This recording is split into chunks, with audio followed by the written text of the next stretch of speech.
Welcome to The Explainer. Have you ever really thought about what goes through a nurse's mind in the middle of a mental health crisis? I mean, it's this incredibly high-stakes, high-pressure world. So today, we're going to go inside that world and unpack the kind of critical thinking it takes to turn a moment of pure crisis into a chance for real healing. All right, let's just jump right in with the scenario that, believe it or not, nurses face all the time. You've got a person in serious distress. The whole situation is escalating, and the stakes, well, they're literally life and death. One wrong move, and everything could get so much worse. So, what do? What's that crucial first move? Okay, so to really get a handle on how they navigate these insane challenges, we're going to walk through 6 core principles. These are the things that basically define their entire way of thinking, from the absolute heat of the moment all the way to the long journey of healing. So let's start with the big one, the foundational rule that governs every single decision they make, and that is safety first. We're talking about the safety of the client, of course, but also the staff and literally everyone else around. So think back to that agitated client. The very first step is always the least restrictive, the gentlest one you can possibly take. You know, it's not about jumping straight to medication. That's what PRN means, by the way. It's just as needed. And it's definitely not about restraints. No. It's about using a firm, clear voice to de-escalate, to set some boundaries. And this is so crucial because it respects the client's autonomy. It avoids a power struggle, which, let me tell you, almost always makes a crisis 100 times worse. But safety isn't just about behavior. It's also about lightning-fast assessment. Nurses are trained to spot these critical red flags, like the ones you see here. Think about command hallucinations. That's when a voice is telling someone to do something dangerous. Or intense muscle rigidity after taking an antidepressant. These aren't just symptoms, you know. They are blaring sirens signaling a life-threatening emergency that needs immediate, and I mean immediate, action. Okay, so we've established that safety is priority number 1, right? Now let's get into something a bit trickier. We're talking about the ethical tightrope that these nurses have to walk every single day. How in the world do you balance a client's fundamental right to privacy against a professional duty to protect others? And this right here, this illustrates that conflict perfectly. On one side, you've got patient confidentiality. That's sacred, protected by laws like HIPAA. But on the other side, you have what's called the duty to warn. And that's a legal obligation, a requirement to break that confidentiality if, and this is a big if, there's a specific, credible threat of danger to someone else. This is exactly where advocacy comes into play. It's all about making sure the client's voice is heard, especially when they're at their most vulnerable. And get this, even if someone is involuntarily committed, they still have rights. And the nurse is there to be their champion, to fight for them. Their right to refuse a treatment, their right to talk to a lawyer, all of it. All right, and this next point is so important. In mental health, you have to understand that words are medicine. Seriously, the right words, delivered in the right way, at exactly the right time, they can be just as powerful, just as much of an intervention as any pill you could ever prescribe.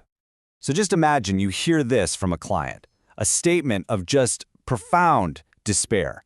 What a nurse says in that very next moment, well, it could literally be the difference between life and death.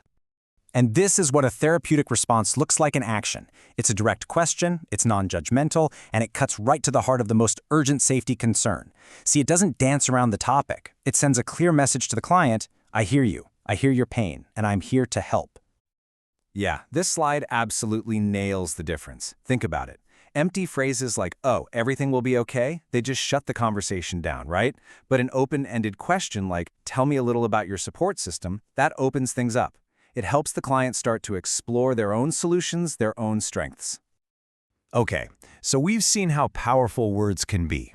Now let's talk about how nurses have to tailor their entire approach for each individual client. Because, you know, in mental health, there is absolutely no such thing as a one-size-fits-all solution.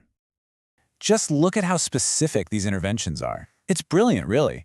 For a client who's in an acute manic state and just can't sit still, high-calorie finger foods are the way to go. Why? Because they need the calories, but they just can't focus on a full meal. Or for someone with anorexia, simply staying with them for an hour after they eat, that supportive presence can be the one thing that helps them fight the urge to purge. It's all about finding the exact right tool for that specific job.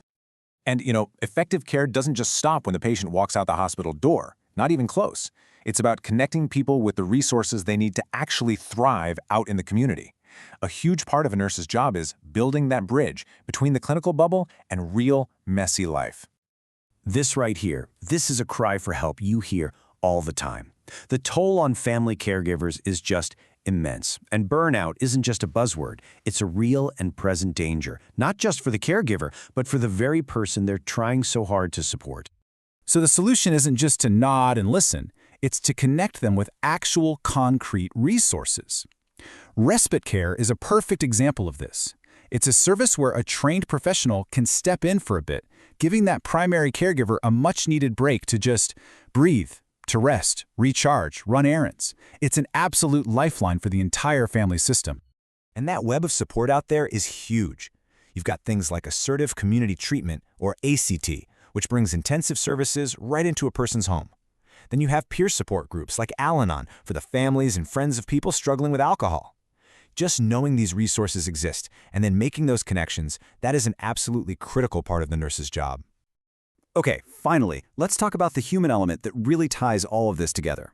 The best nurses? They never stop learning. They are constantly looking back at their own practice, asking themselves, what could I have done better there? How could I improve? It's this continuous loop of self-assessment and getting better.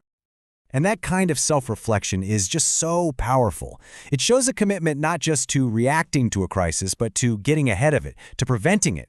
It's about learning to see those subtle signs and stepping in before a situation spins out of control. And that, ultimately, is what keeps everyone safer. And this, right here, is the core lesson. And it's usually learned the hard way.